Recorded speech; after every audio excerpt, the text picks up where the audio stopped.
The road to Pine Hollow twisted like a scar through the mountains, and Eli Turner drove it in silence.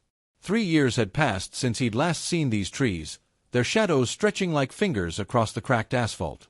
The air was thinner here, cold, distant, just like the place he'd left behind. His old truck rattled as if protesting his return. He slowed as the first glimpse of his cabin came into view, half hidden by tall pines and creeping vines. For a heartbeat, it almost looked untouched, until the sun caught something white nailed to the fence. Eli stepped out, gravel crunching beneath his boots. A no trespassing sign, new and deliberate, stared back at him. Then another. And another, strung along the property line like a warning to ghosts. He ran a hand along the wooden post, paint still tacky beneath his fingers. "This isn't right," he murmured.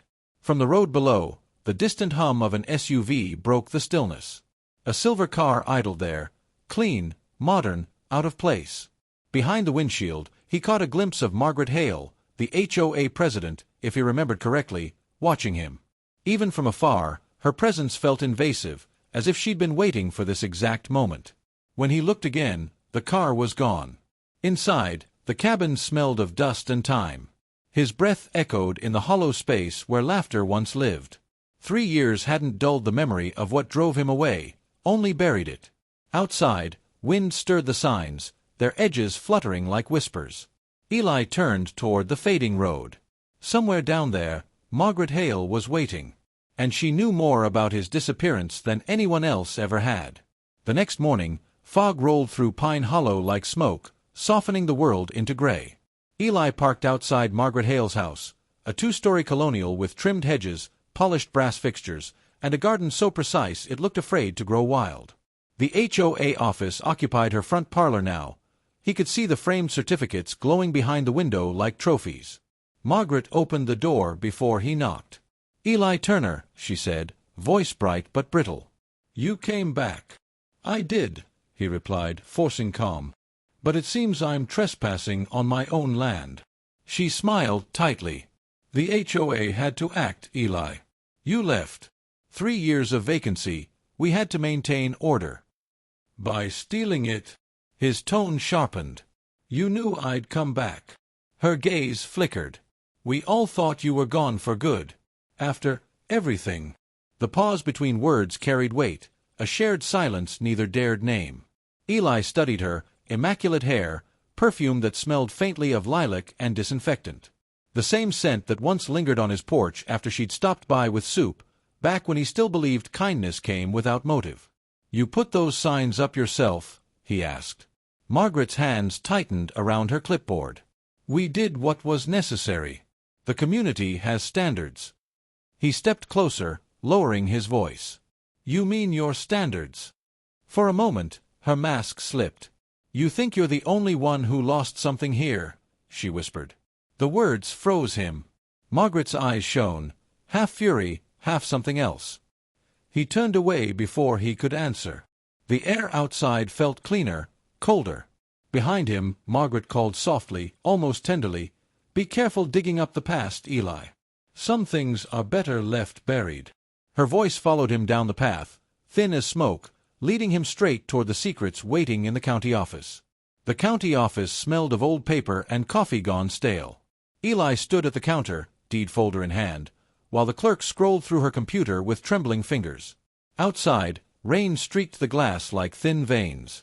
"I'm not seeing your file," she murmured, forcing a smile that didn't reach her eyes. "Maybe it's archived off-site?" "Maybe," Eli said, though he could see her pulse flickering at her neck. "Or maybe someone made it disappear." She didn't answer, only reached for the phone, her hand shaking slightly. He caught the nameplate on her desk, Dina Ross. The same Dina who used to hand out HOA newsletters every spring, cheerful and precise.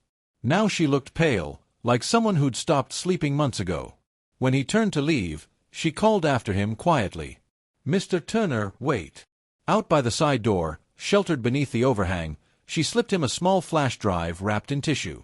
"I shouldn't be doing this," she whispered. "She made us delete everything, the minutes, the ownership records, the complaints. But I saved copies. I knew this day would come." Eli studied her face, The fear there was real. Why help me? Her eyes darted to the parking lot. Because she ruined my life too. The drive home was a blur of fog and headlights. Eli plugged the flash drive into his phone, scrolling through files, scanned documents, deleted messages, and finally, a grainy video labeled Cabin Footage 2022. He pressed play. Margaret Hale appeared on screen, flashlight cutting through darkness, shovel in hand. She was in his yard, digging, burying something beneath the pines.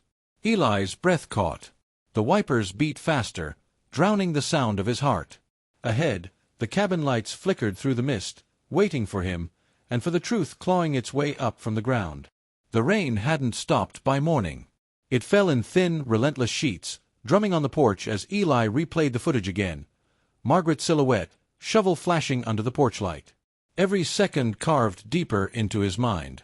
When the sky began to pale, he took the shovel from the shed and walked toward the trees. Behind the cabin, the pines loomed like sentinels. Their roots coiled above the ground, slick with mud. Eli dug where the video showed her standing, the soil heavy and cold. The deeper he went, the stronger the smell of damp earth and metal became. Then, with a dull clang, the shovel struck something solid. A rusted lockbox. Small, corroded, sealed tight. He pried it open with trembling hands. Inside, a bundle of envelopes, yellowed and water-stained. His handwriting. The letters were all to Anna. He remembered writing them after her disappearance, his way of clinging to her when the police stopped looking. They should have been inside the cabin, in a drawer he'd locked before leaving. But here they were, buried like contraband. Margaret had taken them. Every word, every confession, stolen and hidden beneath his own land. Eli's vision swam. The rain blurred everything, the pines, the sky, even his breath. When night fell, a knock echoed through the cabin. 3 sharp raps. He opened the door to find Margaret, soaked and trembling, eyes wild. "You shouldn't have come back," she said. Her voice cracked like ice breaking. Eli stepped closer, the open lockbox still on the table behind him. "What did you do, Margaret?" She looked past him into the room, at the box, at the letters, and whispered, "Everything I had to." Lightning flashed, bleaching her face white. And for the first time, Eli saw fear, not in her, but reflected in himself. By morning, the forest pulsed with blue and red light. Police cruisers idled along the dirt road, tires sinking into the mud. Eli stood beside them, coat damp, eyes fixed on the cabin, his cabin, while officers combed through Margaret's property across the ridge.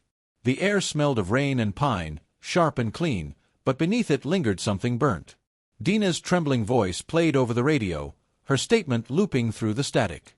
The flash drive, the deleted files, the video of Margaret digging beneath the trees, all of it now in the sheriff's hands.